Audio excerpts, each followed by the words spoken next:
This is a cover of Time magazine. I think the one that you may not have gotten yet. Well, maybe. Yeah, but that's Vida Blue, an artist's conception of him. But there are two magic words in baseball today, and they fill a ballpark. It's been a long time since you saw ads in a paper with letters this high saying so-and-so is pitching today.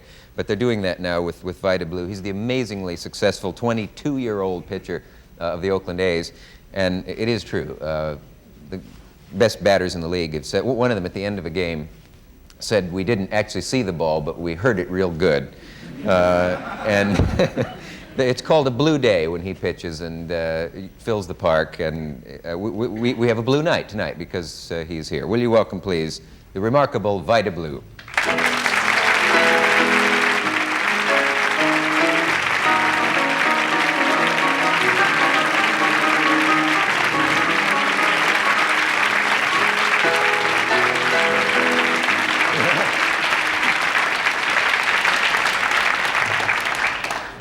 How do you feel?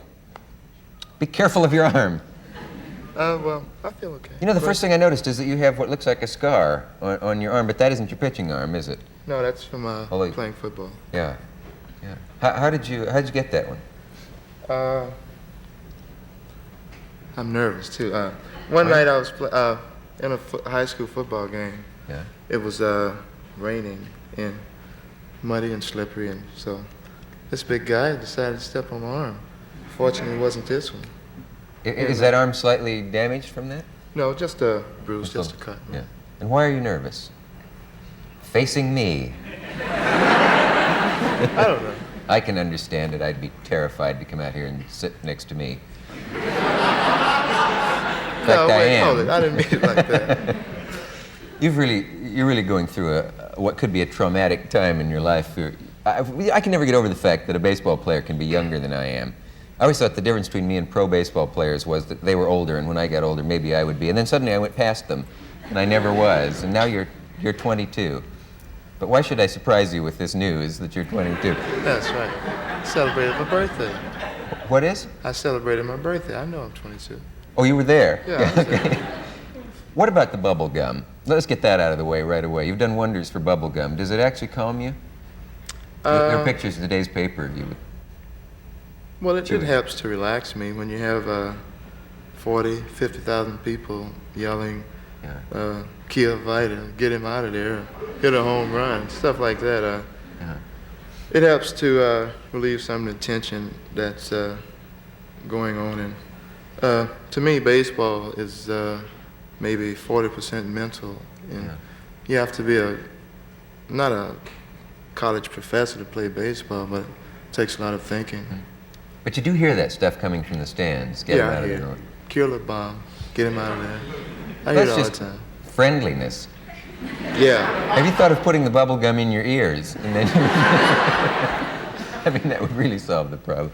Has it had any effect on your pitching, though? I mean, yesterday at Yankee Stadium, it was incredibly noisy. Everybody said it was noisier than they remember a game in years. For one inning, I really wanted to go see a psychiatrist. I almost cracked up, but it does get to you. Yes, it does. Yeah. And was that when they came out and talked to you on the mound? And that was when they came out and talked to him on the mound. Yeah. Would it be a good idea for one of those guys to be a psychiatrist? Maybe that's what you need, or a minister or something, instead of just other baseball players. No, not really. It's just the fact that the fans really think the baseball players are supposed to dedicate themselves off the field. And I try to do that, but it gets to the point of where I can't sleep or I can't go and eat anywhere in peace. And especially with the car that I have in the license plates. And if I go to a local hamburger stand, and if I'm the only black guy in a hamburger place, well, naturally I have to be Vida Blue because they see the car out there. And oh, it's got your name on the license plate. Right. Yeah. Well, you could change that to Ringo Starr or something like that, and then nobody would bother you. That's right. Yeah. How'd you get that car and that license plate? It was well, it wasn't donated. It was a gift from our owner, Mr. Charles Finley, who owns the Oakland A's. And well, he decided to I guess, show a little class and get the license plates with Vida Blue on there. It's real nice. Except if you want to go anywhere or do anything in it. That's right. Yeah. He's the one who thought it would be a good idea for you to change your name to True Blue. Is that? You think they laugh, but Well, didn't not he really change my name, but just to add a little something to it. Well, he thought it would be nice to help promote baseball, and Yeah. I mean, it probably would have, but my name is screwed up enough as it is. Well, one report I read of that said that you were not really enthusiastic at all about the idea of changing your name. In fact, he said if it's such a red-hot idea, why doesn't he change his name to True Finley? But you're friends now, are you? Yeah, we've always been friends. Yeah. We have a real close-knit relationship. Yeah. I was going to ask you about one thing that I know you're tired of being asked about. So maybe I don't need to ask you about it, or I could get it out of the way real I'm not fast. gonna win 30 games. That's not it. It's the other thing you're tired about. All right, come on. The 30 games thing is they bug you with, don't they? People say, Yeah. go for 30. Before the All-Star game, people had me winning 45 games and 50 baseball games, which was ridiculous, you know, Yeah. because